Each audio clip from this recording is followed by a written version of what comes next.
আসসালামু আলাইকুম এভরিওয়ান। আশা করি আপনারা যে যেখানে আছেন ভালো আছেন, সুস্থ আছেন। আলহামদুলিল্লাহ, আল্লাহ পাকের অশেষ কৃপায় আমরাও ভালো আছি, সুস্থ আছি। আপনাদের জন্য আরও একটা নতুন ব্লগ নিয়ে চলে আসলাম। আসলে অনেক দিন পর আমি একটা ডেইলি ব্লগ দিচ্ছি। এখন আসলে তেমন কাজের ব্যস্ততার কারণে ডেইলি ব্লগ করে ওঠা হয় না। তো আমরা ঈদ উপলক্ষে দেশের বাড়ি যাব, তার আগে কিছু বাসায় কিছু গোছগাছ করে নিচ্ছিলাম। এরপর হচ্ছে আমরা বাড়ির উদ্দেশ্যে রওনা হব। সব কিছু ইনশাল্লাহ আজকের ভিডিওতে আপনাদের সাথে শেয়ার করে দিব। আমরা হচ্ছে আগে চলে গিয়েছে, এখন আমরা 4-5 জন আমরাই যাব। তো এই জন্য আমরা আজকে হচ্ছে রাতে রান্নাবান্না করিনি। রান্নাবান্না বাইরে থেকে বিরিয়ানি নিয়ে এসেছিলাম, তো ওগুলো খাওয়া শেষ করে আমরা এখন সব কিছু ধুয়ে মুছে পরিষ্কার করে রেখে দিয়েছি। এখানে হচ্ছে ডলি তার যেই ছোটো ছোটো টবগুলো আছে সবগুলো পানির মধ্যে দিয়ে, যেহেতু এগুলোর নিচে ফুটা করা আছে, পানি একটু একটু টেনে নিবে আর কি। এভাবে করে 2-3টা বালতিতে বাদিয়াতে করে ও সব নিয়ে নিয়েছে।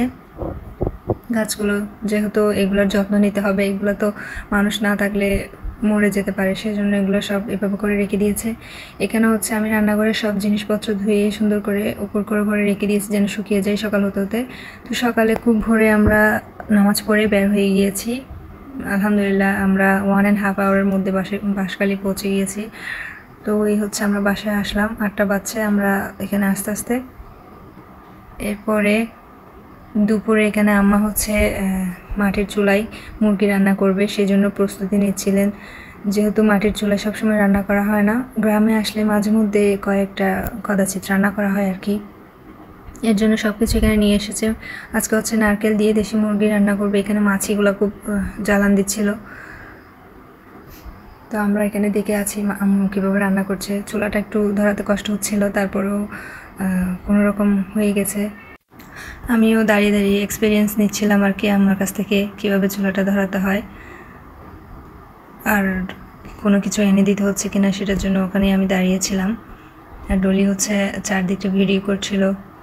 ওর কাজে হচ্ছে ভিডিও করা, ও হচ্ছে আমার ক্যামেরাম্যান বলতে পারেন। তো এখানে হচ্ছে অনেক সুন্দর সুন্দর ফুল ফুটেছে। এই ফুলগুলো দেখলে জাস্ট ছবি না তুলে বা ভিডিও না করে পারা যায় না, এরকম একটা অবস্থা। খুব সুন্দর লাগে দেখতে এগুলা।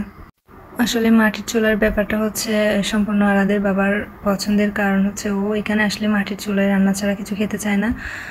যদিও সব কিছু আমরা মাটির চুলায় করতে অভ্যস্ত না, তারপরেও করতে হয় আর কি, ওর জন্যই করতে হয়। যেমন স্পেশাল কোনো কিছু মাছ মাংস এরকম কোনো কিছু যদি রান্না করা হয় তাহলে সেটা এখানে রান্না করে ফেলা হয় আর কি।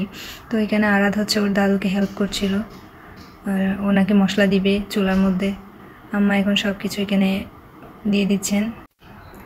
এমন না যে আমি রান্না করতে পারি না বা এরকম কিছু, আসলে আমি হচ্ছে আমার মাংস রান্নাগুলো হচ্ছে অনেক বেশি মজার হয়, সেজন্য আমি সবসময় বলি যে উনি রান্না করুক, যেন মাংস টাংস হলে উনি রান্না করে। এরই মাঝখানে হচ্ছে আমাদের কোরবানির গরু চলে এসেছে, তো আম্মা ওদিকে চলে গেছেন।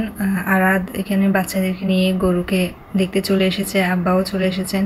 তো গরু নিয়ে ওনারা বিজি আছে। এদিকে আপু হচ্ছে বাকি কাজটা করে দিচ্ছেন মাটির চুলার মধ্যে।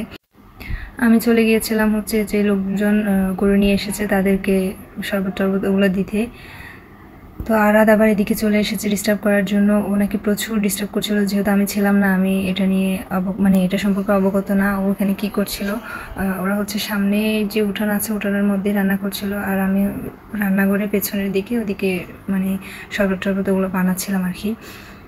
তো এখানে আপু নাকি রান্নাবান্না সব শেষ করেছে আলহামদুলিল্লাহ। ওনারা এদিক থেকে ওদিকে যেতে পারছিলেন না, আর আমি আসতে পারছিলাম না, কারণ মাঝখানে হচ্ছে বাইরের লোকজন ওনারা বসেছিল সেই জন্য।